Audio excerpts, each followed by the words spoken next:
Hey, you guys. Hey, I'm back. I'm sorry. Yeah, security stopped by and they were just checking on me. That's all. I guess they just have to do that. But anyway, I guess they wanted to know why I was out here, but it's fine. So anyway, you guys, I forgot what I was saying, but yeah, the key to a successful marriage, and marriage is difficult, and I know it's easy for people to talk if they're not married, but I know that God must be first. I know that much. A person does not have to be married to know that you have to put God first in order to be successful at your marriage. I'm sorry, I'm just watching my surroundings. But to be successful at your marriage. Because that is supposed to be a lifelong commitment. A lifelong commitment. That's a long time. The rest of your life is a long time. So you have to be careful in your selections and make sure you choose the right people. Make sure you choose a ride or die. And a person may say, well, how can you make sure of that? Well, you can't. So I guess I should just say, pray together to stay together. And let the Lord, allow the Lord to order your steps because He's going to do that anyway. I've always heard that it is nothing to enter into lightly. I used to hear that on TV, y'all. I think I heard it on some TV shows. I'm not sure, but anyway, that it's nothing to enter into lightly. It's not, you guys, because you are coming into union spiritually, physically, mentally, and emotionally. Whatever affects your partner affects you. Have you ever seen people that they've been together so long they start to look like one another, or they just don't look right if they're not together? Because it really is a union. Have you ever heard talk of a person passing away, and then a year later their spouse passed away? Because the two really are one. And some people, I think, just die of a broken heart when their partner is not here anymore. A lot of people, I believe, really did love their spouses or do love their spouses. Not everybody is just in it for money or fortune or fame or going at each other's throats. I believe some people out there really do love each other, and that's why they're sticking it out. And I think a lot of times people on the outside don't understand, well, why are they still together and they're bickering, and why are they still together and look at their marriage? They don't understand the depth of love, and that love conquers all, and that even though the road may get rocky and the path may get shaky, there's something about love that just has a connect that just won't let go when it's the real thing. So a lot of people don't have the real thing. That's the reason why a lot of people, I feel, can just easily walk away. I'm not saying just because somebody walked away from somebody that cheated on them that they didn't have a real love for the person, because I think cheating is a game changer. But I will just say, I know it is, but I'm just saying some people just have a love that the world just don't understand. It's roots. It's like they're deep rooted in one another's spirit. And people just don't understand why they stay together. You just don't understand their type of love. I do believe there are people out there that have the real thing. But the key to a successful marriage is relationship with God and communication. You have to talk. You have to talk. If there's a woman riding your back, my brother, you need to tell your wife. If there's a dude riding your back, my sister, you need to tell your husband. If you both want a successful marriage, because that's an outside interference. Okay? That's a thought knocking at the door trying to destroy something that you're supposed to be building with your lifelong partner.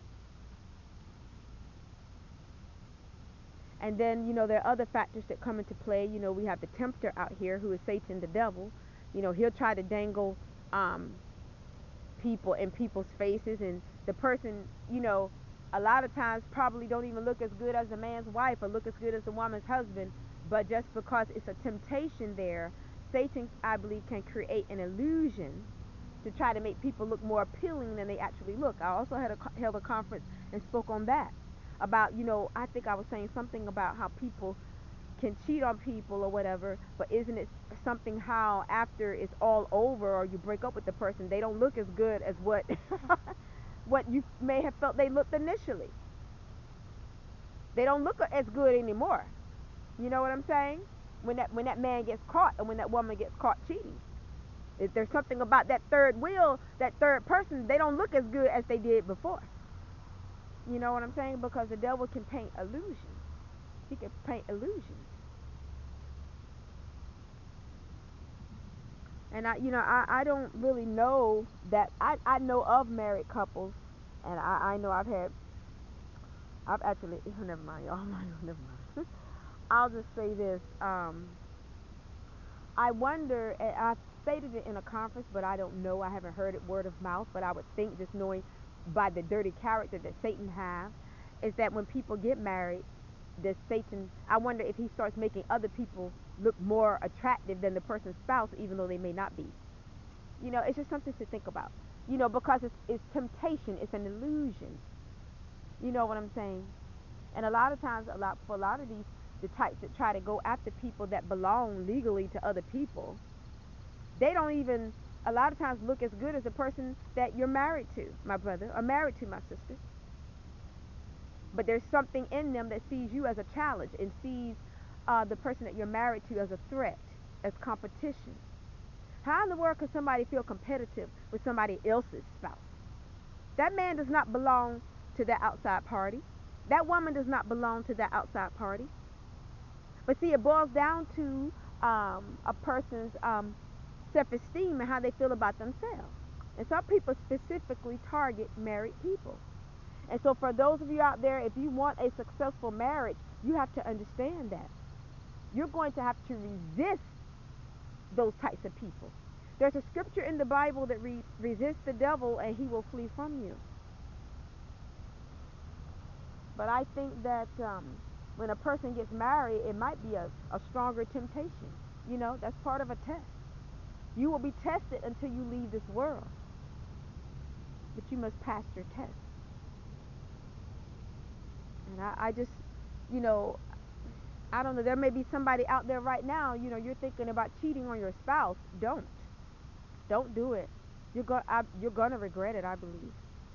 If you don't regret it, then evidently you don't care initially in the first place. But I would say don't do it. You need to go pray to God. First, you need to go talk to your spouse about how you're feeling.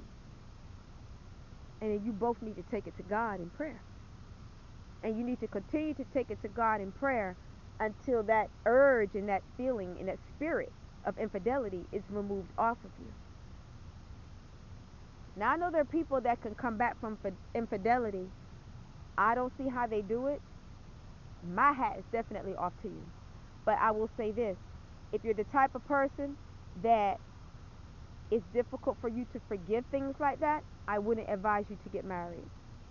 Because you're going to have the most challenging, biggest, hardest struggle in your life if your spouse one day chooses to cheat on you. And if you know you're the type of person, homie, don't play that. I would say stay single. I'm not telling anybody out there what to do, but if you know that you are a ride or die, you're an honest person, but you don't play that cheating stuff, and a lot of folk out there don't, you're better off single. Because you can never dictate the steps and the actions of another person. You can never know or predict, rather. You don't know what they're going to do. People have the free will to be loyal or disloyal. And they may not tell you. Who's going to tell somebody they cheated on them?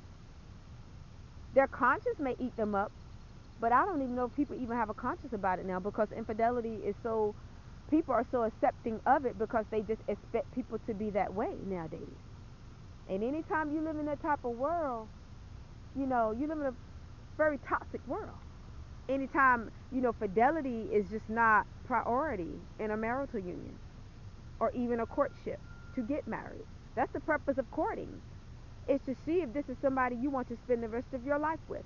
You don't just, well, I'm not going to tell people what to do, but me personally, I wouldn't just up and just marry somebody that hasn't courted me. And for you fellas out there, if you haven't courted a woman, why would you up and marry her?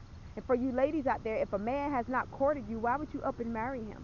It's none of my business if you have done that and your relationships work, because there are probably people that didn't court, but and their relationships work. So I'm not speaking or targeting anybody, speaking against that or targeting anybody out there.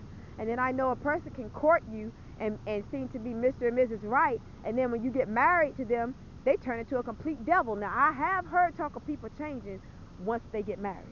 And I've heard this from women that are married.